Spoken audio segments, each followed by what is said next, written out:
I'm hoping you watched that video, Are You Amazed?, before you clicked onto this little chat. I watch that video quite often at this time of year because I really like the song. But also, I like the fact that it shows little excerpts from the Bible. It says things like, the people were amazed at Jesus' teaching. People were amazed at the miracles he performed. People were amazed with the authority in which Christ spoke. Simply put, people were just simply amazed at the answers that he had. He made a difference in the lives of people. Hence why thousands upon thousands of people came to hear him and to see him. I believe just that encounter brought about a change in their lives.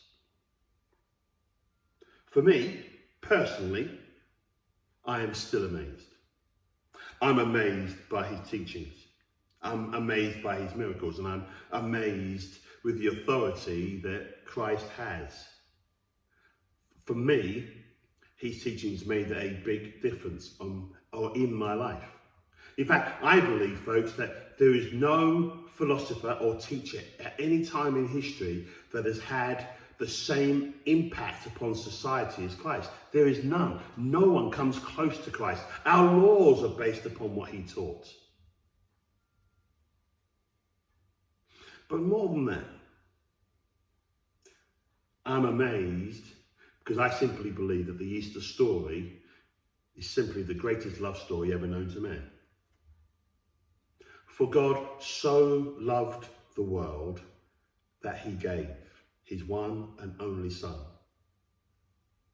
and that whoever believes in him shall not perish, but will have everlasting life. It's a story of how God loves us so much that he was willing to give the most prized possession, his Son, for your benefit and for mine. That's why I enjoy Easter. That's why followers all over the world who follow Christ get excited at this time of year, because of the message that it brings. People get excited because actually it demonstrates how far the love of God will go. One of the incidents that happened on the Good Friday was how Jesus was crucified, and he had been beaten, whipped. He had the crown of thorns thrust upon his head, and then he was hanging there in between two thieves. And these thieves, who were there justifiably, were throwing out insults to Jesus and blaspheming him. They were swearing at him. They were insulting him. They were just saying the most crudest of things they could do to Jesus to belittle him. But then all of a sudden, one of them has what I would call a revelation, probably, where he realized he was there justifiably, but where Christ was concerned, he was innocent. And how do we come to that conclusion? We know that because Pilate, who had judged many cases before, stood before the crowd and he said, I'm judging this man and I can find no fault with him. And Pilate wanted to find fault, but he couldn't. And so in the end, he washed his hands in front of the crowd and he says, I'm washing my hands of the innocence of this man. His blood is on your hands. So here was Jesus on that cross, innocent. But then the dying thief who had that revelation of Christ, had the nerve. He had the nerve to ask Jesus one thing. He said, Jesus, remember me. I'm not sure how you and I would have responded. Let me give you another scenario. You're driving down the road, someone cuts you up. How do you respond? If we're honest, we don't always act in a very pleasant way when someone does that. Yet that is nothing compared to what Jesus faced on that cross. All those insults and the blasphemies. And yet Jesus turned to that thief and said, today you will be with me in paradise. Isn't that staggering? He had every right to reject him, but he didn't. Jesus has every single right to reject you and to reject me, but his love seems to know no bounds. His love of you and his love for me is just incredible. So you see, the Easter story is the greatest love story in the whole world ever known to man. In fact, the Easter story tells me one very simple thing, that he thought that you and I were worth dying for. Surely that places value upon you and upon me. Doesn't that excite you?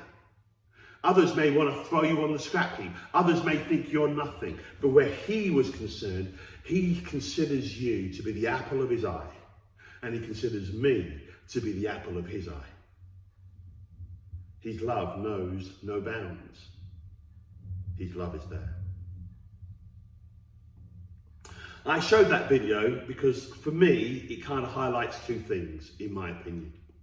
One, it makes it personal. It's kind of, the video is asking me, am I amazed? And I believe that that video is asking you, are you amazed? It's kind of asking us to make a decision. We can't sit on the fence. Jesus was either who he said he was, the Son of God, or he was simply a madman. If he was the Son of God, then surely his teaching and his lifestyle is relevant for you and for me today.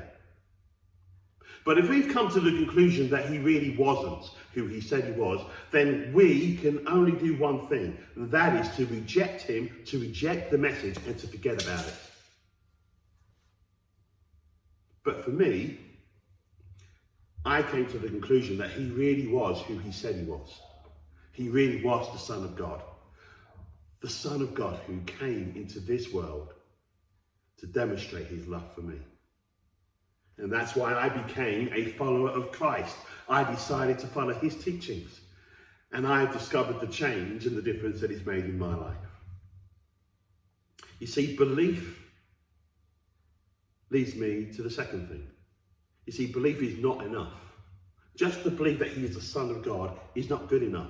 If you believe he really was the Son of God, it then leads and demands action. There's a story, it's an old story. I've said this story so many times, it's untrue. But it's of Blondin. I think the guy's name was Blondin. He was crossing the Niagara Falls and there was a crowd at one end, and he turned to them and said, you know what? How many of you believe that I can cross the Niagara Falls on this tightrope? And they all said, yeah, we believe. So he crossed it. He got to the other side. There was another crowd who was there to receive him.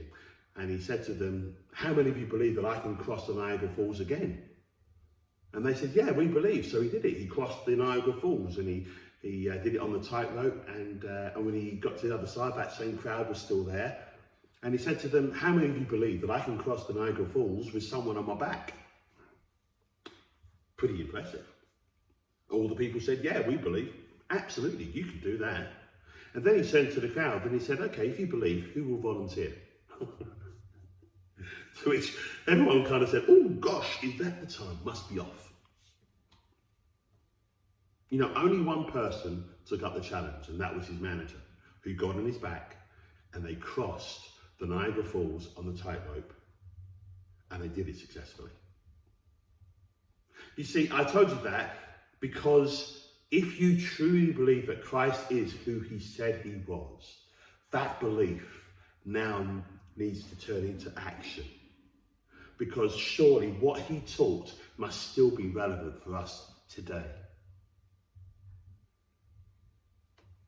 Surely, if he really was who he said he was, how on earth can you and I even contemplate rejecting him? I'm so glad at the difference he's made in my life. I'm so glad about Easter. I'm so excited by what the Easter story means. I'm hoping and I'm praying that you will discover for yourself the true meaning of Easter. Simply about his love. Do you know, when you think on that, it shows how God gave his all. How God gave everything that was the most precious thing to him, his one and only son, Jesus. How Jesus didn't just partly give his life. You can't just give part your life. You have to give it all. He gave everything. Do you know what? I believe that action demands everything from us.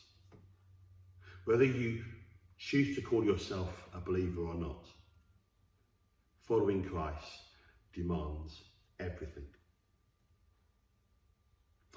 I'm praying that you will discover the good news of the Easter story, that you will discover the transformation that it can bring, the difference that it can bring, and that you will fully realise that it's all about the love of God, the acceptance of God, and the hope that the Easter story brings.